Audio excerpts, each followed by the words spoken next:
Hi, my name is Nicky O'Keefe, and I watched Psycho by Alfred Hitchcock. Some of the main characters throughout this film were Norman Bates, played by Anthony Perkins, who's technically the antagonist of this movie.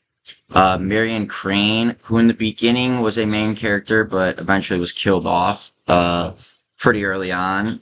Um, Lila Crane, Marion's sister, and then Sam Loomis, who was Marion's like counterpart, secret lover. Well, with this came our story. So it starts to feature this girl named Marion Crane who works for her boss, and $40,000 is presented to her on her desk.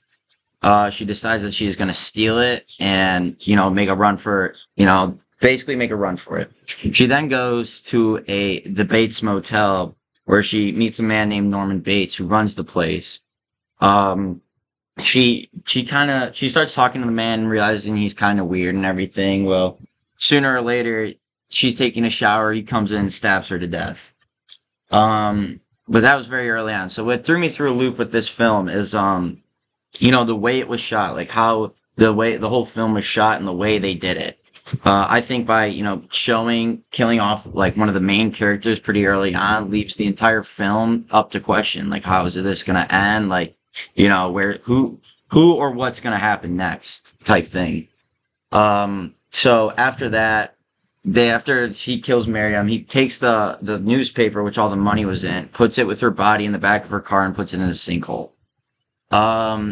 This then causes suspicion for, the Sam Loomis and, Lila Crane, her sister, to now go and try to find her, and Detective, Arbogast. Well, so, Detective Arbogast is on a hunt and ends up at the Bates Motel also. He sees a mother or something up in the window, of the house next to the motel. He finds that a little weird and he wants to go, further investigate. So he goes up to the house and he tries to go talk to, Norman's mother, but turns out it wasn't his mother, it was actually Norman, and Norman stabbed him to death. And then put his body also in the sinkhole with Marion's as well. Then this causes a bunch of trouble um, with Sam and Lila, because now they're like, where's my detective, where's my private investigator, and where's my sister? This then takes the film on a different little chase almost of like, how now are they gonna prove, because Sam and Lila now know that basically this man has killed these two people, but how are they gonna prove it? So they come up with this elaborate plan to go infiltrate the Bates Motel and figure it out. The movie ends with him basically, they go to the motel, they they check in as a couple. They see that she's signed in as a different name. He's not telling the full story. So they decided that they're going up into the apartment themselves and are gonna go see the mother for himself. Then this leads once they finally go realize what the mother actually is. Norman Bates was a taxidermist, and he as a very or picked up his mom, taxidermied her, and then brought her back into the house to live with him. We learn at the end of the film that Norman killed his mom and his and her lover as well in the beginning of the film, which then created made him have a split personality disorder, which where he was half his mother, half Norman. Well, during the time of the killings, every time Norman's half of his body got severely attracted to a woman, the mother's jealousy would kick in and she would go and kill that person. Um, there was also two more instances of where Norman killed other people throughout the movie. We don't really learn about that, but the chief of police kind of brings that up about missing persons in the area.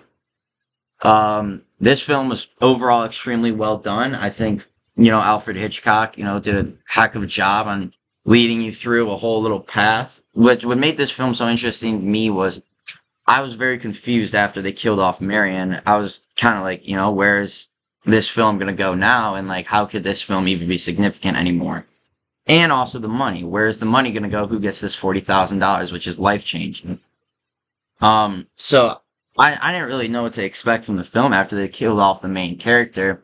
But then I realized that you technically they built up new main characters in the movie, which I thought was extremely well done. And this whole film like had me feeling like I was actually there. Like I could have been in the Bates Motel. Like I could have been up in the house actually being stabbed. After taking a shower after that, you tend to think like what's gonna come and get me, through the shower curtain type thing. Overall, I think this film was extremely well written, well done, well produced. It was a lot. It was very ahead of its time for like the way like when it was shot. So in the films prior that we've been watching, they weren't as technically advanced as this. I feel like Halloween might be the closest thing to this movie as you can get, like besides color. And this film was filmed in black and white, and then Halloween you film in color, which this film is the smoothest running film I think I watched alongside with Halloween. I think both these films were extremely like similar in a way of how they were shot, and like have they make you feel like you're a part of the movie and like you're a part of being there. Um, in the end, I think this movie was genius. I think it was extremely well written, and I think Norman Bates, Anthony Perkins played a great character. Thank you.